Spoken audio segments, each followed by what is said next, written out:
A partir de agora, damos início ao quadro Agenda do Porto, onde discutimos temas relacionados ao maior porto da América Latina. Para isso, contamos com a participação do empresário e consultor portuário Maxwell Rodrigues, o nosso comentarista de todas as sextas, e também do gerente de TI da Abitra, Associação Brasileira de Terminais Retroportuários Alfandegados, Vander Serra. Obrigada, Vander, pela sua participação aqui. Bom dia, obrigado, Paulo, pelo convite. Obrigado, Maxwell. Vamos então às notícias. A Abitra é uma entidade sem fins lucrativos que atua há 26 anos como representante das principais empresas brasileiras dedicadas à movimentação e armazenagem de contêineres, cargas soltas e granéis sólidos e líquidos nas questões ligadas ao setor portuário e ao comércio exterior no país. Atua também na proposição de parcerias com o poder público e suas várias esferas. Conta com 60 empresas associadas, localizadas nos principais estados portuários do Brasil, como São Paulo, Rio de Janeiro e mais 6 estados da União. Ao longo desses anos, a Abitra é referência no desenvolvimento de soluções tecnológicas para garantir a comunicação eletrônica de dados entre os sistemas da alfândega e aqueles utilizados pelos principais órgãos de comércio exterior nos portos. Em qual patamar de avanço tecnológico estão os terminais instalados no Porto de Santos? Vander. Bom, bom dia a todos, né? Como eu disse já em algumas outras entrevistas, né? Existe muita necessidade ainda de investimento em tecnologia nos terminais portuários, não só em Santos, como em outras jurisdições, outros estados brasileiros. Mas, se falando em comparativo, né, de Santos com outros portos, Santos está bem na frente nessa questão toda de automação portuária. Tanto na parte de operação portuária do navio, né, que seria o papel dos operadores portuários, até principalmente o papel de armazenamento da carga, desova, estufagem das cargas feito pelos recintos alfandegados. Por quê? Porque existem diversos órgãos anuentes, né, que fazem anuência sobre esse processo alfandegário, né, e toda essa questão feita pelas alfândegas do Brasil, e principalmente pela alfândega de Santos, hoje são controlados por sistemas locais. Em Santos existe uma iniciativa da Abitra, chamada Janela Única Portuária, que faz a integração de todos os recintos alfandegados da jurisdição, mais ou menos 60 terminais alfandegados, com os órgãos anuentes, principalmente Receita Federal, Ministério da Agricultura, Anvisa e IBAMA. Então existe uma clara iniciativa dos recintos alfandegados no investimento em tecnologia, mas em comparado, é lógico, com outros países no mundo, ainda existe uma necessidade de automação para que os terminais consigam trabalhar como são os outros terminais no mundo, sem ninguém por trás dos equipamentos, né? Ou seja, de uma forma totalmente autônoma e automática. Então esse passo que está faltando para os terminais, e aí existem diversos motivos para isso não ter ocorrido até hoje, né? Alguns motivos, inclusive, essa instabilidade jurídica das portarias de diversos órgãos anuentes e essa instabilidade jurídica dos alfandegamentos, muitos terminando, né, expirando agora este ano, muitos já expiraram, muitos estão para expirar, então você não sabe, o empresário não sabe se ele vai continuar com o alfandegamento ou se ele vai poder investir aí 10, 20, 50, 100 milhões em tecnologia para automatizar o processo dele. Então acaba esperando que haja uma iniciativa do governo federal, uma decisão do governo federal de como vai ser essa nova licitação dessas áreas, essa renovação da área de preferência, para que ele possa fazer o investimento. Max, tecnologia da informação foi um tema que a gente debateu bastante aqui essa semana e continua. É importante isso. E, Paula, nós temos hoje a oportunidade de escovar byte aqui, como a gente diz no mercado de tecnologia, porque o Vander é uma das pessoas que tem os maiores conhecimentos em desenvolvimento no Porto de Santos, né? Conheço o trabalho do Vander há bastante tempo e percebo que é um dos maiores incentivadores nesse sentido, não só a Abitra, mas também os profissionais que estão ali envolvidos. Já aproveito a oportunidade, Vander, para deixar um abraço para o Matheus, que em próxima oportunidade ele me disse que estará aqui conosco. O Vander fez duas colocações, Paula, e aí eu queria até contribuir com isto, que são, inicialmente, a questão das necessidades, né? Eu acho que é uma palavra de suma importância.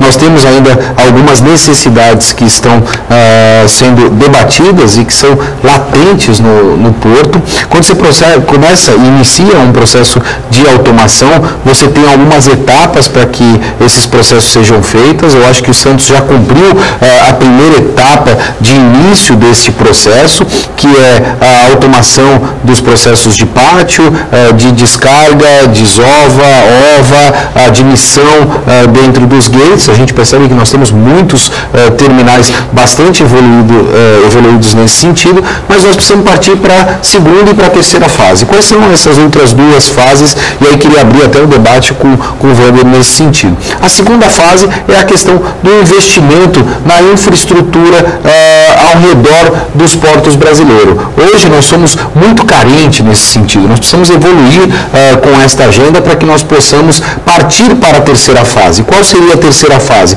A partir do momento que nós temos uma boa infraestrutura de acesso, que nós temos todos esses terminais privados fazendo os investimentos com a segurança jurídica que é necessária, é evidente que nós vamos partir para uma fase de robotização, uma fase de automação efetiva. Por que eu digo isso? Porque hoje você é muito eficiente em virtude dos sistemas que você tem dentro dos terminais, mas você não consegue fazer um planejamento muito efetivo porque você tem impactos desta infraestrutura para a admissão dessas cargas, muitas vezes em relação aos congestionamentos, a falta do acesso, entre outras condições, que acabam também desmotivando o empresariado para fazer novos investimentos para aquela terceira fase de robotização que eu mencionei inicialmente. E para que tudo isso aconteça, eu sempre defendi aqui, Wander, e você também colocou agora, nós sentimos falta de uma interlocução.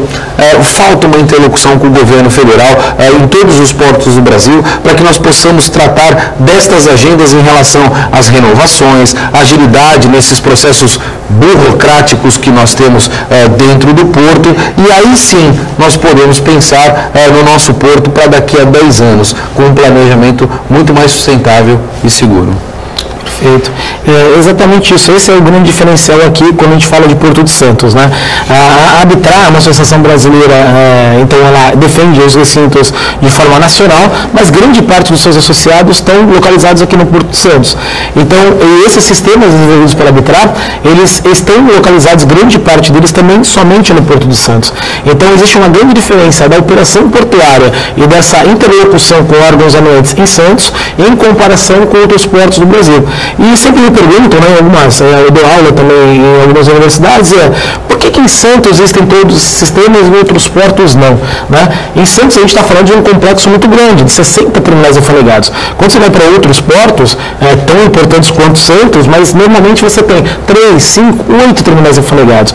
Então os sistemas, somente os sistemas do governo já são suficientes para fazer toda a automação daquele terminal. E aí iniciativas privadas isoladas, junto com as iniciativas do governo, são suficientes para essa integração. Quando a gente chega em Santos, é exatamente o que o Maxwell falou, então os recintos estão pensando de forma isolada. Então você tem 60 terminais pensando cada um na sua área, mas não tem ninguém pensando pelo todo, né? Que são algumas iniciativas que a Arbitra tem tratado agora com o governo federal, com a questão, inclusive, que vocês falaram no primeiro bloco sobre o portal único, né? Que é o portal único do comércio exterior. Então a integração dessas ferramentas operacionais com as ferramentas de liberação de carga do governo federal, de forma com que esses terminais comecem a entender que o Porto de Santos é um só. Né? Se você tem uma desorganização na chegada de caminhões no terminal e do lado daquele terminal tem um outro terminal, é óbvio que a desorganização de um terminal pode causar danos a outro terminal, que podem ser concorrentes, que podem ser de tipo de cargas diferentes. Então, existe uma necessidade realmente de se trabalhar em conjunto. E é muito importante que o governo federal e as iniciativas privadas, aí, em Santos, representadas aí pela Arbitra, estão trabalhando exatamente nesse ponto, né? Nesse ponto de fazer uma integração tanto de sistema como de representatividade, para que a gente haja no futuro aí uma interlocução melhor nesse processo como um todo. A gente está discutindo questões, né, Max, bastante técnicas, mas para o pessoal de casa poder entender, não adianta você ser dono da sua empresa e automatizar essa empresa ser exemplo de tecnologia, sendo que as cargas que precisam chegar nesses terminais, elas não têm o acesso. Então, não adianta você ter uma ótima infraestrutura e aí o que está ao seu redor está completamente ultrapassado, ou a empresa do lado também não investir em tecnologia, não se unirem, como o Max bem disse, ter uma voz realmente para que seja olhada para cá, para a nossa região, e seja feito um planejamento em prol do Porto de Santos. Assim, e é muito engraçado porque muitas vezes no mercado de tecnologia, e eu vou pedir a contribuição do Wander nesse sentido também, toda vez que você faz um desenvolvimento de uma aplicação, você faz o desenvolvimento com foco na solução. No meu entendimento, no segmento portuário, isso eu aprendi nos portos nos quais eu visitei aí pelo mundo, não só Europa, Estados Unidos, o foco de desenvolvimento das aplicações, ele não deve estar no segmento portuário direcionado à solução, mas sim ao problema. Nós temos que saber como gerir os problemas, como gerir as exceções. Nós percebemos hoje que muitas iniciativas, não só do governo federal, mas outras iniciativas também que foram tomadas no segmento privado, eles foram iniciativas com foco no desenvolvimento da solução. Ok, se tudo aquilo que efetivamente está correto, é evidente que eu consigo admitir uma carga com total tranquilidade, mas porto não é assim que funciona. Por quê? Porque é muito dinâmico. A mudança das informações, ela possui um dinamismo muito grande. Então você precisa saber como tratar o problema e não efetivamente só como admitir aquilo que é a solução. Perfeito. Você pensa, por exemplo, quando foi feito o planejamento dos novos terminais no Porto de Santos, por exemplo, é exatamente o que o Marcos falou. Não foi feita uma organização, todo mundo pensou no novo terminal, mas ninguém pensou, por exemplo, como que esses navios grandes, gigantescos, vão chegar em Santos, você precisa de um calado de, por exemplo, no mínimo 17 metros. Então, se você não tiver, que a gente já discutiu isso também nesses programas, né, diversas vezes, então, sobre dragagem. Então, se você não tiver um planejamento, incansavelmente, né, se você não tiver um planejamento para receber esses grandes navios, não adianta ter grandes terminais, todos automatizados, esperando a carga chegar, se a carga não vai chegar, o navio não vai chegar até aqui. Mas, então existe realmente uma necessidade de organização de todos esses players. Não só o recinto alfanegado, o operador portuário, o despachante que vai ser influenciado, vai ser toda a cadeia. O transportador, o importador, o exportador, a indústria, os empresários. Então está todo mundo sendo prejudicado, inclusive os funcionários, que é o que a gente vê aí, a diminuição de carga de emprego, etc. Então, toda essa estrutura tem que ser organizada de uma forma que consiga avançar nesse processo o tempo todo. E essa falta de planejamento, Wander, aí trazendo um pouco aqui para o nosso lado de TI, né, faz com que esses terminais desenvolvam inúmeros subsistemas. E esses subsistemas, eles precisam ser mantidos. E eu costumo dizer hoje que os gerentes de terminal, Paula e telespectadores, eles são igual aquelas pessoas que trabalhavam no circo, que ficavam empilhando pratinhos, né? Tem vários pratinhos e ele tem que ficar girando todos esses pratinhos, que são esses subsistemas, para que os pratinhos não caiam. Porque o volume hoje de integração de um terminal privado, em virtude desse subsistema, é um volume insano, em virtude de normativas, legislações e assim sucessivamente. Nós precisamos ter uma desburocratização de todos esses processos e dessas normativas, a fim de ser mais eficiente nesses processos, não só de liberação, mas de admissão de carga, entre outros que são importantes para a movimentação de cargas dentro dos portos. Wander, eu preciso chamar um rápido intervalo comercial, mas eu vou deixar uma pergunta para você. Quais são os principais projetos desenvolvidos pela área de tecnologia da informação da Arbitra? Mas aí é só no próximo bloco. Okay. Bom Dia Baixada vai para um rápido intervalo comercial. Você continua com a gente, voltamos já. Voltamos com o Bom Dia Baixada. No quadro Agenda do Porto, recebemos o empresário e consultor portuário Maxwell Rodrigues e o gerente de TI da Arbitra, Wander Serra. Deixei uma pergunta para você, Wander. Quais são os principais projetos desenvolvidos pela área de tecnologia da informação da Arbitra? Vou resumir rapidamente. A Arbitra começou em 96 a desenvolver projetos para a integração dos terminais portuários em Santos. E o primeiro sistema que a Arbitra desenvolveu chamava-se Sistema DT, que era um sistema, Declaração de Transferência Eletrônica, que era um sistema que ainda faz, na verdade, o acompanhamento da transferência da carga do operador portuário, então da descarga do navio, até a entrega da carga ao recinto alfanegado, que faz todo o processo de armazenamento da carga, anuência, então espera a liberação dos órgãos anuentes, e depois a liberação da carga para o destino final dela, para o importador da importação ou para o navio na exportação. Depois a Arbitra desenvolveu vários outros sistemas, o BDCC, que é um banco de dados comum de credenciamento, que é um sistema que controla o acesso às áreas portuárias. Então hoje, para você entrar num recinto alfanegado, você obrigatoriamente tem que ter um crachá único desse sistema, e esse crachá é uma autorização da Receita Federal, dizendo que aquela empresa, aquela pessoa que representa aquela empresa, não tem nenhuma não conformidade e que ela pode entrar em área alfanegada. Depois desenvolveu vários outros projetos de exportação de granéis sólidos para a Receita Federal. Estamos com iniciativas agora com a alfândega do Porto de Santos na criação de uma agenda, uma configuração para que a Receita Federal possa fazer a anuência de cargas de dentro da alfândega de Santos por câmeras, ambas localmente dos recintos alfandegados. Então, diversas iniciativas. E a Arbitrar percebeu que, com todos esses sistemas, também estava gerando um pouco de burocracia e as iniciativas do governo se espelhavam muito às iniciativas da Arbitrar. Então, o que a Arbitrar resolveu desenvolver? Resolveu desenvolver uma janela única portuária, que é o sistema que a gente chama de JUP Arbitrar, que na verdade é uma plataforma de serviços, onde através dela você consegue ter acesso a todas as informações dos mais de 60 recintos alfandegados da jurisdição. E a gente está trabalhando agora com o quê? Para integrar essa janela única portuária operacional, que controla operacionalmente as cargas e os anuentes, com o sistema do governo federal, que é o Portal Único do Comércio Exterior. Então, a ideia da Arbitrar é que os recintos alfandegados e os órgãos anuentes tenham apenas um sistema, que poderia ser a janela única ou o Portal Único do Comércio Exterior, para conseguir fazer todas as operações de anuências, com a Anvisa, Ministério da Agricultura, IBAMA, Exército, Cefaz, Secretaria da Fazenda, etc. Então, é nisso que a Arbitrar vem trabalhando nos últimos anos, nos últimos 3 anos praticamente, para fazer essa integração. Então, a JUP está pronta, o Portal Único do Comércio Exterior entra no ar até o finalzinho desse ano, começo do ano que vem, na parte de exportação, e a gente está trabalhando na integração entre essas duas plataformas. Então, a plataforma da iniciativa privada e a plataforma do governo federal. E a questão de segurança, onde é que entra nisso? Então, a questão de segurança é fundamental. Em 2013, a Arbitrar entregou para a Receita Federal do Porto de Santos a COV, que é a Central de Operações e Vigilância. Então, todas essas informações que eu estou comentando com vocês, operacionais, então o horário que a carga entrou, que hora que ela saiu, qual o lacre daquele container, que hora que ele foi aberto, quem é o órgão que fiscalizou, etc., ficam disponíveis para a Receita Federal do Porto de Santos, nessa Central de Operações e Vigilâncias, com todas as imagens do sistema de CFTV, de câmeras daquele terminal. Então, o fiscal da Receita Federal hoje não precisa mais ir no local fazer a verificação física. Ele consegue olhar as câmeras e acompanhar todo o trâmite burocrático daquela carga, estufagem, desestufagem, abertura de container, liberação, operação portuária através da alfândega de Santos. Vocês têm visto nos noticiários aqui, que inclusive aqui da Santa Cecília, que aumentou substancialmente a apreensão de cargas, principalmente de drogas em containers no Porto de Santos, principalmente na exportação. Então, hoje em dia, todos os terminais alfandegados, por exemplo, têm instalados câmeras de raio-x. Então, tudo que é exportado para a Europa é 100% escaneado. Tudo que é importado é 100% escaneado. Todo container declarado como vazio é 100% escaneado. Então, essa tecnologia dos scanners de raio-x consegue identificar drogas, armas, etc.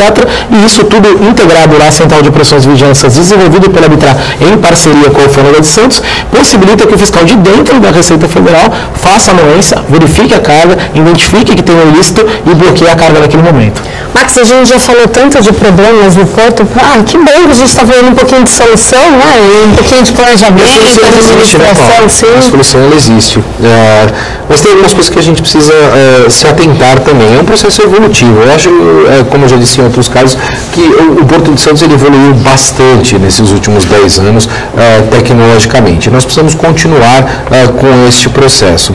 Inicialmente, com essas questões que o Wander pontuou da relação do CFTV, que são as câmeras de monitoramento implementadas em todos os terminais para a fiscalização, é um ganho substancial, principalmente porque o governo não tem fiscal suficiente para fiscalizar todas as cargas que têm acesso ao Porto de Santos. Mas nós precisamos evoluir ainda um pouco nesse sentido, a fim de gerir estes eventos. Como nós temos aí muitas câmeras, como nós temos muitos equipamentos, nós precisamos fazer com que cada container e cada monitoramento deste seja compilado através de um evento, e aí através desse evento você tenha todas as gestões inerentes a esta questão. São novas tecnologias, é evidente, a tecnologia ela vai cada vez mais se modernizando em função destas necessidades. Em relação aos outros pontos, eu ainda acho que falta para o Porto de Santos um pregate, como existe um pregate público, ou talvez através de uma parceria público-privado, para fazer a gestão de todas as exceções nos processos que o Wander mencionou. Então, assim, nós temos hoje os terminais bastante preparados tecnologicamente, mas ainda não conseguimos gerir essas tentativas de exceção. E a questão do scanner, Wander, eu não sei se você vai concordar comigo, mas eu acho que ainda a gente poderia ser um pouco mais eficiente se os terminais tivessem um perfil de brownfield ou greenfield, né? Hoje a gente percebe que o fluxo dentro dos terminais é um fluxo que dá inúmeras possibilidades para que essa carga transite sem o acompanhamento adequado. Quando você transforma os terminais em brownfield e greenfield, para que o telespectador entenda, é como se ele fosse um quadradinho necessariamente, ou seja, ele só tem um local de entrada e ele só tem um local de saída. Nós ainda temos muitos terminais que entra pelo terminal 1, sai pelo terminal 2, volta para o terminal 35, entra no 44, e isso faz com que nós não sejamos tão eficientes, principalmente nesse combate a drogas, como foi mencionado agora. Perfeito. Essa questão do gate único é de fundamental importância realmente que se tenha em todas as áreas.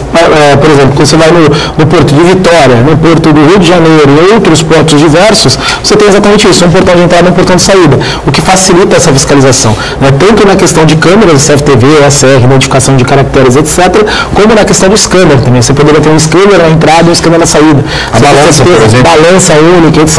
Infelizmente, pela estrutura que foi feita, né, e desenvolvida ao longo do tempo, o Porto de Santos, realmente, ele é bastante recortado e você tem diversas entradas.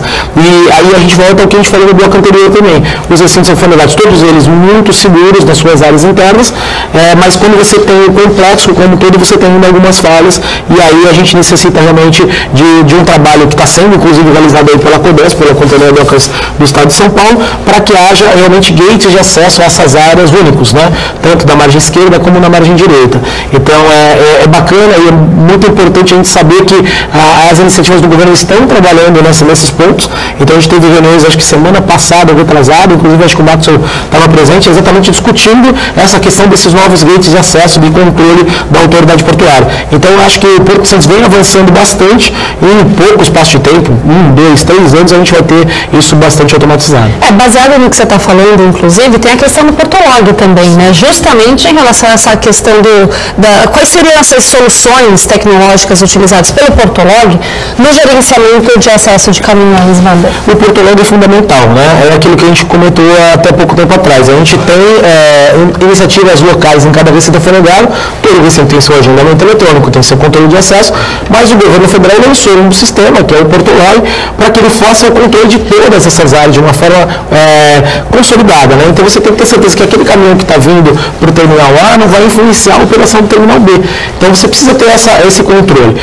O problema que a gente tem na implantação do Portolog, que é o desafio hoje, né, que a Companhia Docas do Estado de São Paulo tem, é a questão realmente dos gates. Então é muito fácil você controlar o caminhão que vem de longe. Então você para no pátio regulador, controla o de lá e faz a descida para Santos. Mas como é que controla os caminhões que estão na jurisdição de Santos, né? Vazios. Os vazios, os caminhões que vão pegar a carga no corredor portuário e trazer o teu recinto alfandegário. Então a gente está em tratativa da integração da janela única portuária da Arbitrar, que ela faz esse papel, né, de autorização, com o FNG de Santos, com o CODESP, junto com a integração com o Portolog, muito parecido com o que está sendo feito em Vitória. Inclusive a Arbitrar tem apoiado lá o projeto de Vitória, para que a gente consiga ter um sistema único, integrado ao governo federal, de novo, iniciativa privada e governo federal integrados, de forma que a gente consiga atender aos requisitos de ter um sistema único de agendamento para o Porto de Santos. Tá, a gente já está chegando aos 3 minutos finais aí do programa. Max, eu vou deixar uma pergunta para você, importante em relação ao Portolog. Qual a situação no momento em relação ao Portolog em Santos? Nós tivemos o anúncio, até pelo próprio governo federal, da primeira etapa do Portolog. Eu não acho que é uma etapa que venha a contribuir significativamente por todo o processo de logística no Porto de Santos, até porque um processo como o Portolog, sem a implementação de um gate público, eu não vejo muita razão da existência desse processo. A CODESP está avançando, o Wander mencionou isso com bastante propriedade em relação a esse projeto do Portolog, mas no caso de Santos especificamente, em virtude de todos esses atores, o que vai fazer o grande diferencial para a implementação de um projeto como o Portolog é a constituição do projeto executivo. Um projeto executivo muito bem elaborado, ele vai fazer com que você tenha uma licitação bastante transparente transparente, sem que você haja a intervenção jurídica que a gente tem dentro desses processos licitatórios e, sucessivamente a isso, contribuir para a implementação deste projeto. Eu acho que é uma etapa ainda que vai demandar algo em torno de 1 a 2 anos para que o Porto de Santos veja efetivamente os pré-gates implementados e aí sim a contribuição dentro de todo esse processo logístico no nosso porto. O Porto Log, ele também está sendo implementado no Porto de Vitória, né? Qual a diferença? Como é que está a situação lá e aqui? No Porto de Vitória existe a contratação do projeto. O projeto foi contratado, foi licitado e já está em fase de implementação. Inicia-se através da obra, da infraestrutura necessária, que são as infraestruturas relacionadas aos pré-gates, e esse processo também está sendo corrido em paralelo para a definição dos procedimentos operacionais. Que procedimentos são esses? As gestões das exceções que estão relacionadas aos agendamentos, ou seja, todos aqueles caminhões que porventura tenham alguma dificuldade na informação dos eventos e aquilo tudo que é necessário para a fiscalização, como eles vão ser tratados e de que forma eles serão gerenciados. Então, Vitória hoje está nessa etapa. Santos ainda está na etapa da disponibilidade dessa aplicação para única e exclusivamente o agendamento dos motoristas que vêm para o mercado de granéis serem admitidos no Porto de Santos. Mas a admissão efetiva, o controle da admissão, não existe porque nós não temos ainda um pré-gate ou um gate público implementado no nosso porto. Max, importante discutir tudo isso aqui. Sexta-feira é um dia que a gente discute os temas em relação ao Porto de Santos e as nossas conversas vêm evoluindo com o passar do tempo. Acho que é isso que é o legado do Bom Dia Baixada, é esse. Toda sexta-feira discutir temas relacionados ao Porto e deixar alguma coisa aí para o telespectador também entender como é que funciona essa máquina. Obrigado pela sua presença aqui. Eu que agradeço, Paula, e cada vez fico mais contente de fazer parte desse grupo, da produção e da TV, em virtude dos desafios que são colocados. E acabei de receber a notícia que me parece que semana que vem teremos uma retrospectiva sendo gravada no maior shopping da cidade, que é o Shopping Praia Mar. Olha, ele já está anunciando, coisa que a gente aqui faz segredo. Você está vendo, Wander? Já é de casa, já anunciou, mas isso a gente anuncia com muito orgulho, porque realmente a gente está atingindo os nossos objetivos aí. Obrigado pela participação. Wander, já é de casa, hein? Pode vir quando quiser. Obrigado. A gente sabe que a gente tem, poderia passar o dia inteiro aqui falando sobre tecnologia portuária. Os convidados falam isso. A gente está falando 2 horas. Eu falo isso. Já vem reivindicando, mano. Mas a metade fala de política, porque também o cenário não está fácil. Só de sistemas portuários a gente pode falar de diversos sistemas, diversos armazenamentos. É muito complexo toda essa operação, né? Mas acho que a mensagem que a gente tem que deixar aqui é que realmente o Porto de Santos vem avançando, o governo federal vem avançando junto com a iniciativa privada e é muito importante iniciativas como a da Arbitrar, mas também de outros órgãos, na iniciativa de desenvolver sistemas integrados, né? E a gente tem no futuro apenas um sistema para fazer toda a movimentação de cargas, autorizações, como acontece nos outros países do mundo. Tá certo, Valério. Obrigado pela sua participação aqui. Max, prazer sempre receber você aqui no Bom Dia Baixada.